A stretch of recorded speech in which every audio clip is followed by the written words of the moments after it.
আসসালামু আলাইকুম, সবাইকে স্বাগতম আমার চ্যানেলে।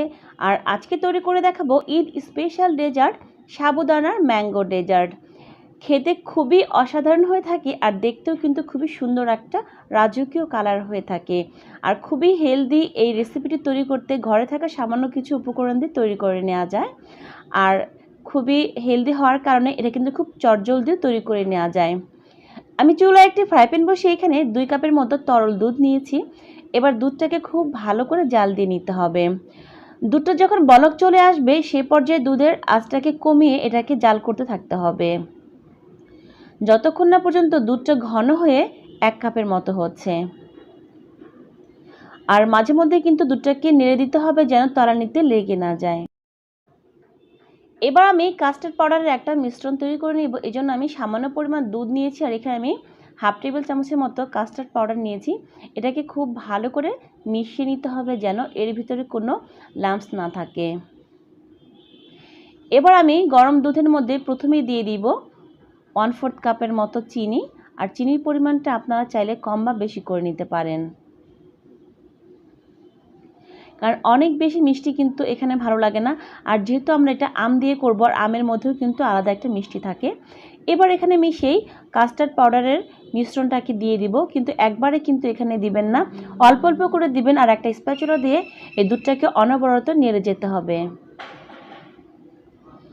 আমি সবটুকু কাস্টার্ড পাউডার এখানে দিয়ে দিয়েছি আর দুধটাকে খুব ঘন ঘন নেড়ে দিচ্ছি। এই কাস্টার্ড মিশ্রিত দুধটাকে ততক্ষণ পর্যন্ত জাল দিতে হবে যতক্ষণ না পর্যন্ত এটা কমে 1 কাপের মতো হয়ে যাচ্ছে। দুধটাকে ঠান্ডা হওয়ার জন্য একপাশে রেখে দিচ্ছি। আমি ছোট একটা বাটিতে আমি 1 টেবিল চামচের মতো তুকমা দানা নিয়েছি আর এখানে আমি সামান্য পরিমাণ পানি দিয়ে রাখি, ভিজিয়ে রাখছি 5 মিনিটের জন্য। অপরদিকে চুলা আমি একটি প্যান বসিয়ে এখানে পানি দিয়ে সেখানে আমি এটাকে বলক তুলে নিয়েছি আর এখানে আমি 1/4 কাপ সাবুদানা দিয়ে দিচ্ছি। তারপর এটাকে আমি খুব ভালো করে রান্না করে নিব যতক্ষণ না পর্যন্ত এটা একটা ট্রান্সপারেন্ট কালার হয়ে যাচ্ছে। আর এটা জাল হতে প্রায় 15 থেকে 16 মিনিটের মতো লেগে যেতে পারে। আমার সাবুদানাটা সেদ্ধ হয়ে গেছে। এবার আমি একটা স্ট্যানারের মধ্যে এটাকে ঢেলে দিচ্ছি। আর এটা ঢালার পরে এর মধ্যে কিন্তু ঠান্ডা পানি দিয়ে এটাকে খুব ভালো করে ধুয়ে নিতে হবে। এখানে আমি হাফ কাপের মতো মিষ্টি আম আমি ছোট টুকরো করে নিয়েছি। একটা ব্লেন্ডার জারে আমি এটা দিয়ে দিলাম। আর এর মধ্যে আমি দিয়ে দিচ্ছি সেই আগে থেকে জাল করে রাখা ঠান্ডা দুধ। আর এখানে কিন্তু অবশ্যই মিষ্টি আমটাই ব্যবহার করতে হবে, টক আম কোনোভাবে দেওয়া যাবে না। এবার এটাকে খুব ভালো করে আমি ব্লেন্ড করে নিয়েছি।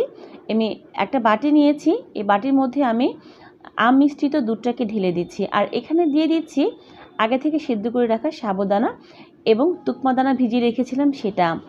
এরপরে এখানে আমি দিয়ে দিয়েছি 1/4 কাপ বাদাম কুচি আর দিয়ে দিয়েছি হাফ কাপের মতো আম কুচি করে রাখা সেটা। এবার এগুলোকে খুব ভালো করে আলতো হাতে মিশিয়ে নিচ্ছি। তারপর এটাকে আমি আপনাদেরকে সার্ভ করে দেখাচ্ছি। আশা করছি রেসিপিটা আপনাদের খুব ভালো লাগবে আর খুব চটজলদি কিন্তু এই রেসিপিটা তৈরি করে নেওয়া যায়। ঈদের দিনে ঠান্ডা ঠান্ডা 1 বাটি সাবুদানার এই ডেজার্টটা খেতে কিন্তু খুবই ভালো লাগবে। যদি ভালো লাগে অবশ্যই চ্যানেলটিকে সাবস্ক্রাইব করে আমার পাশে থাকবেন। ভালো থাকুন, সুস্থ থাকুন। আসসালামু আলাইকুম।